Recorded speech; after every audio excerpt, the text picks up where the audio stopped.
only about 10% of the material is repeat of anything I've done before. So it's mostly new material. Because if there's one thing the case for the resurrection of Jesus could use, it's new material.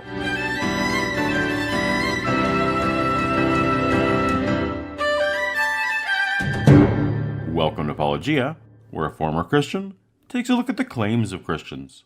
If you're new to the channel, why not take a second to tap on the subscribe button so that you can be notified when new science, theology, and news videos come out. If you're familiar with my channel, you've probably heard me invoke the name Dr. Gary Habermas, a man who has devoted much of his scholarly career to the defense of the resurrection of Jesus. But since video is not Gary's primary medium, there hasn't been much chance for me to do a response directly.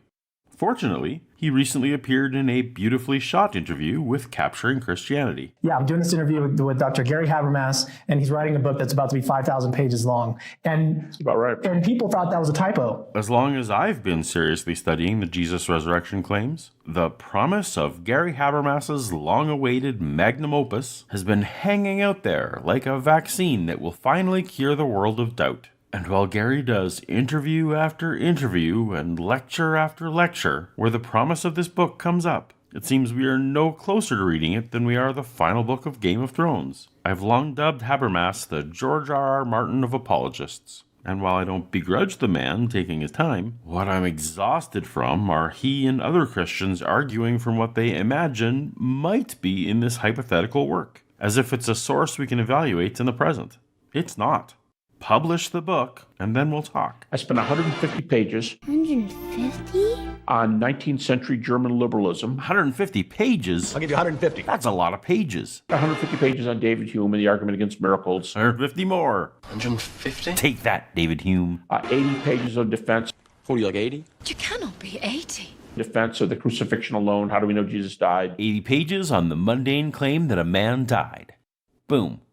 These are some solid arguments from future page counts. Are there any other numbers you can give us? 8 evidences for the empty tomb. 8?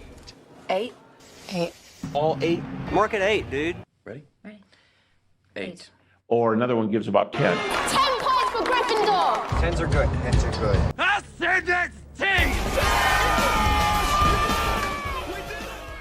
I've got 22 evidences for the empty tomb. 22.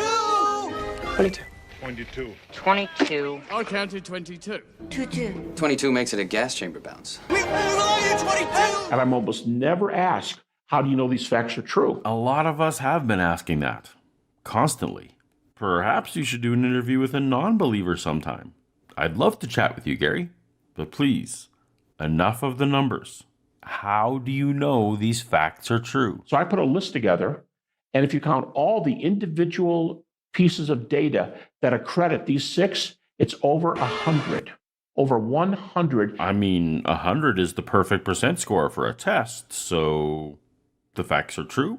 So there's some of the surprises in the book and some of the things I'm looking forward to. Obviously, I'm not expecting Gary to bring the nuance of 5,300 pages of detail to every random YouTube appearance he makes. But at this point, I think it's entirely fair for me to point out that Gary is using the non-availability of his work as a shield bunker from which he can lob academic assertions that he knows he will not have to back up. She lives in Canada. Met her at Niagara Falls. You wouldn't know her. I genuinely cannot wait for this book to come out. But with way over 5,000 pages, I'm a little worried that I won't be able to financially afford the price of the book.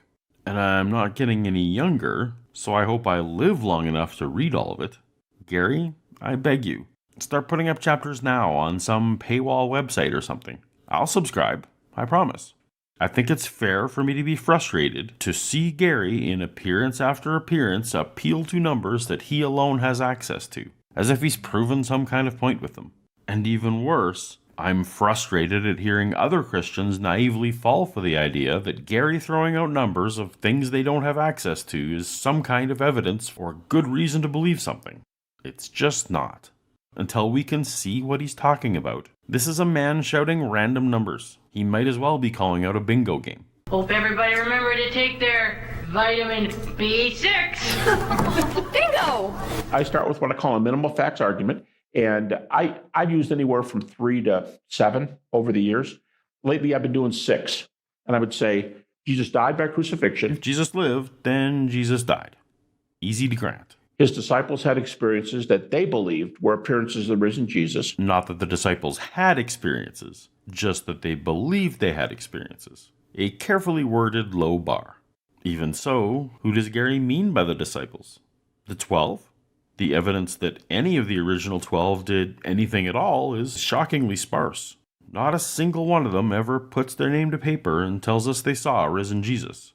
Even if you grant that Peter wrote the Peter letters, James wrote the James letter, and John wrote the John letters, none attest to this personally. 0. It's a fact that people believed that the disciples believed that they saw a risen Jesus. And that's all you have, really. Because of their belief that he was raised, it is the event that has turned the world upside down religiously. What turned the world upside down was when Rome made Christianity the empire's first official religion. But by that point, the veracity of the claims of the resurrected man were all but irrelevant. Emperor Constantine had his own visions and dreams that he attributed to Christ, and which drove his passion, not the handed-down disciple beliefs from centuries prior. Gary is making a strange argument from popularity here. Surely a religion doesn't have to be grounded in historical fact in order to become popular. Otherwise, Gary would have to think that the evidence for Scientology, Mormonism, Islam, and others would have to be considered true as well. It was the resurrection that powered the religion, powered the teachings, even to the point of being willing to die.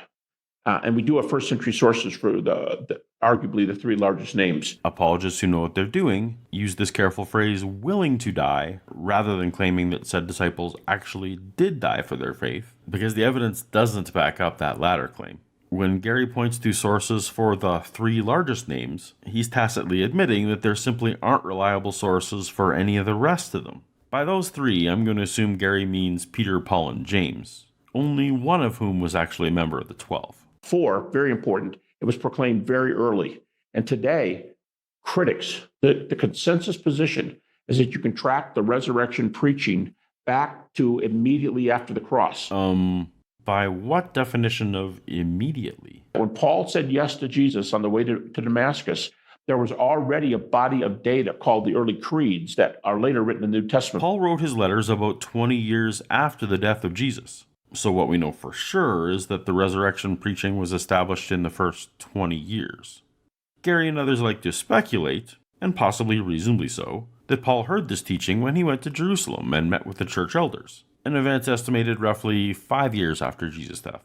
Is 3 to 5 years so early that it resists being a legend?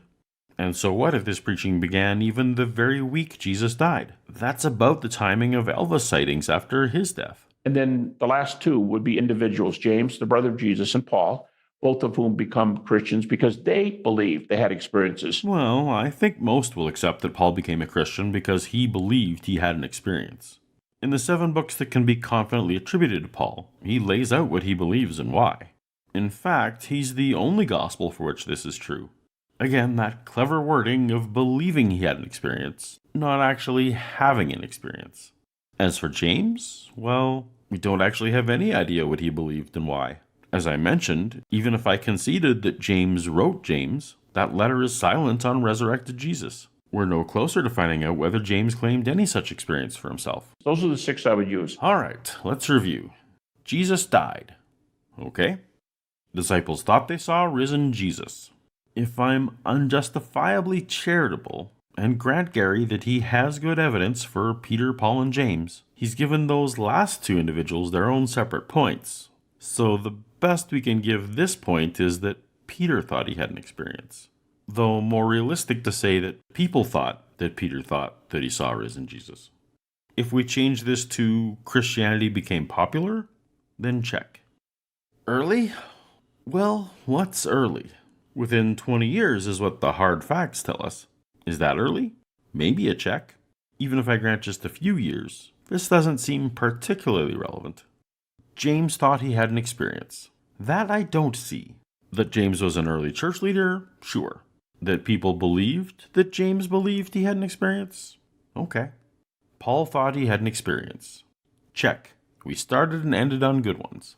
What can we conclude here? Shortly after a man died, people came to believe that other people believed that they saw him alive. After a few hundred years of this story passing around, it became very popular. Assume with me for just a minute that Jesus didn't rise from the dead. What here would need some kind of explanation. He died. Shortly after, some people believed stories that other men thought they saw him alive. After a few hundred years, this tradition became popular. It seems pretty straightforward, with no actual resurrection involved. And the one thing that they say that I see a lot is any naturalistic explanation you can think of is going to be more probable. That's smarter. I mean, that's a lot of guys. Is your response? No, that is the subjection, because what they're saying is disciples stole the body is a lousy objection, but it's better than yours because stolen bodies happen in this world, resurrections don't. It's not that resurrections don't or can't. It's that we have massively convincing evidence for countless stolen bodies, and we entirely lack convincing evidence of any resurrections. Sheer probability is on the side of the mundane claim. Improbable things do happen all the time, but by definition, the probable is more probable. What he's saying is there's no another world. There's not another world from which Jesus was a strange visitor to this planet. Or he's saying there's insufficient evidence to establish such a place, while in the meantime, the world we exist in is well evidenced. They're not saying what a lot of Christians think they are. They're not saying all of my theories have better evidence than yours. They're not. They're saying you got some data there, but you asked me to believe in a crazy place and people can rise from the dead, and we don't have any other examples, so chances are you're wrong. Exactly. I couldn't have said it better myself. Chances are you're wrong. And I'd say, all right, 30 million people who claim to have NDEs. NDE means near-death experience. Correct. Right. All right. I'm going to admit up front that NDEs aren't an area where I've dug deep.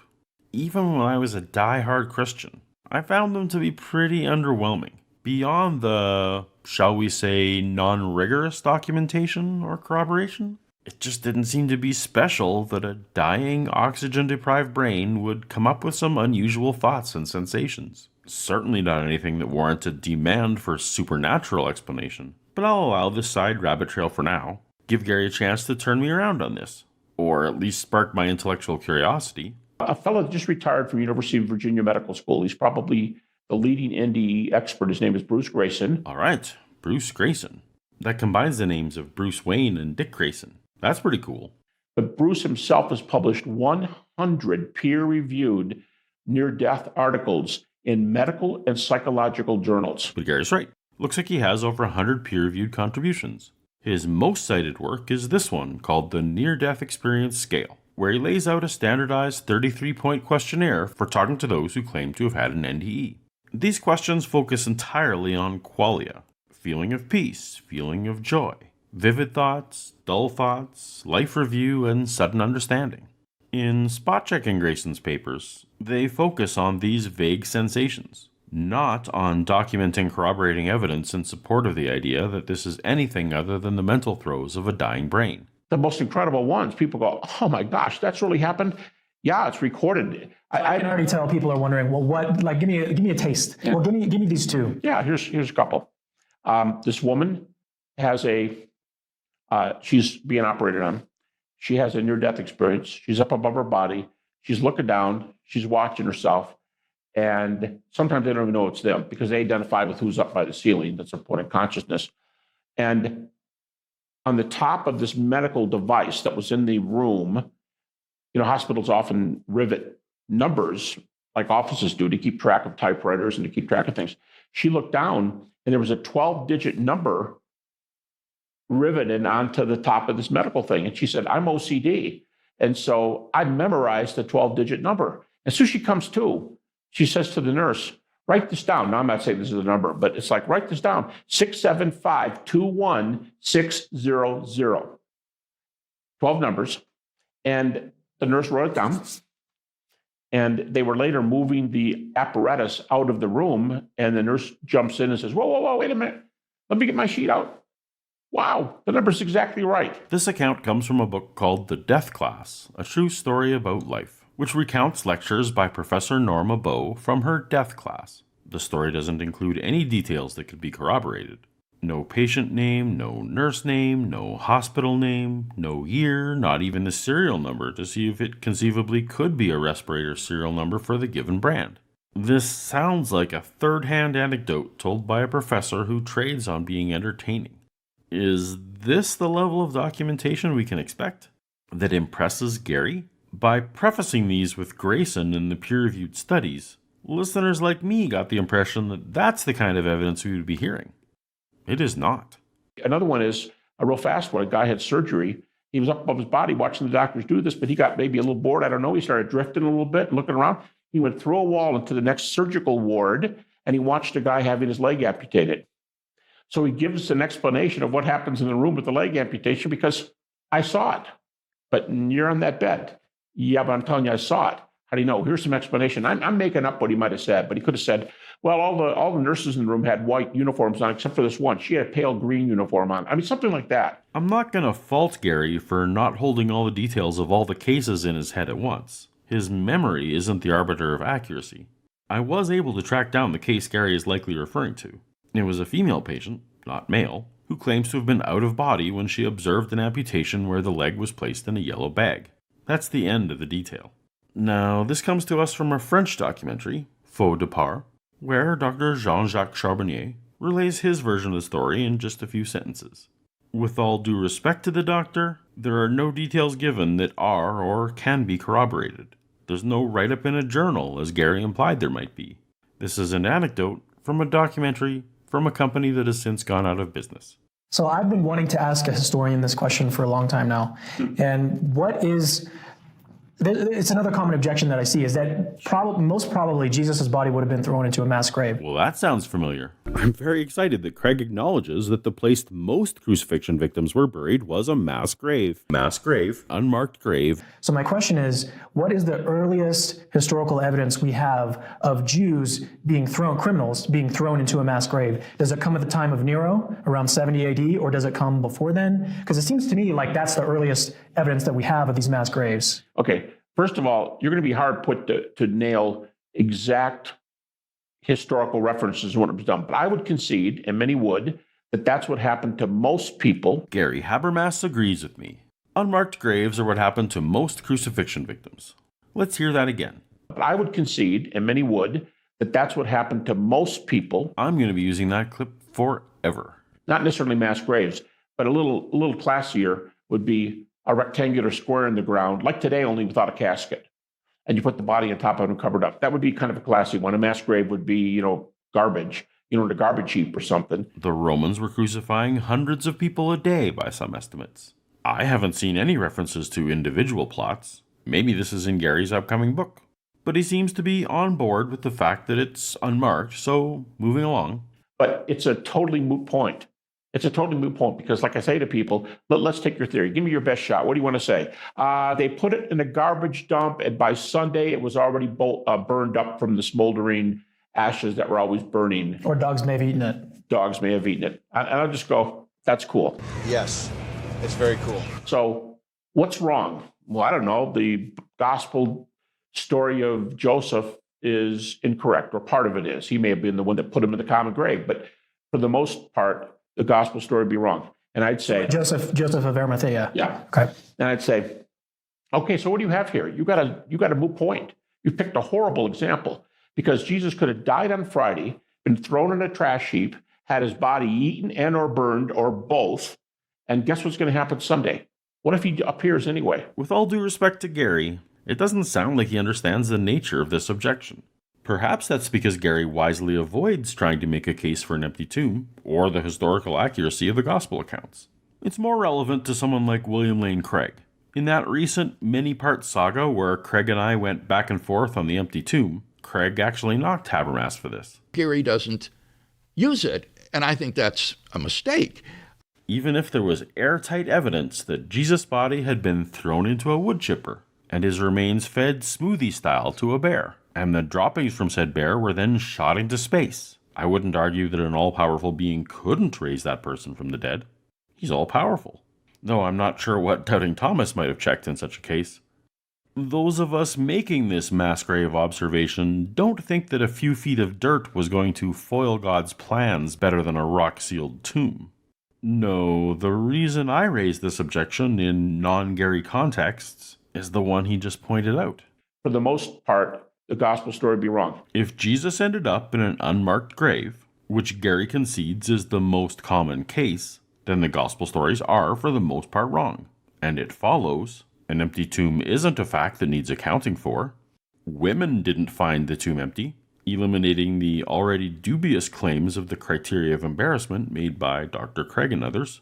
Early opponents to Christianity could have never produced a body to refute Christianity because no one knew where the body was, and that the Gospels would then present fictional accounts as if they were historical. And these same Gospels, along with the same author sequel Acts, are where we find the vast majority of the supposed resurrection appearances. If the relatively mundane tomb is unreliable, why would the more supernatural portions be reliable? It makes sense that a mass grave doesn't bother Gary, because Gary doesn't make any of the arguments or assertions I just listed. In this way, be like Gary. It's like the body in the grave thing. It sounds funny, and they think they're going to get to first base by trying to trap you on something, but it doesn't disprove resurrection, so why are you wasting your time? Wait. Who's trying to disprove resurrection? We're evaluating the case for resurrection and finding it lacking. The resurrection is the positive claim here. If Gary is starting with an assumption that the resurrection happened, that God exists, and that there's an afterlife, and he's going to cling to these presupposed conclusions until such time as someone definitively proves them wrong, then that's a big epistemological problem. We should believe something at such time there is sufficient evidence for it. When it comes to starting with a conclusion, don't be like Gary. Do the work. See if there's a legitimate case to be made.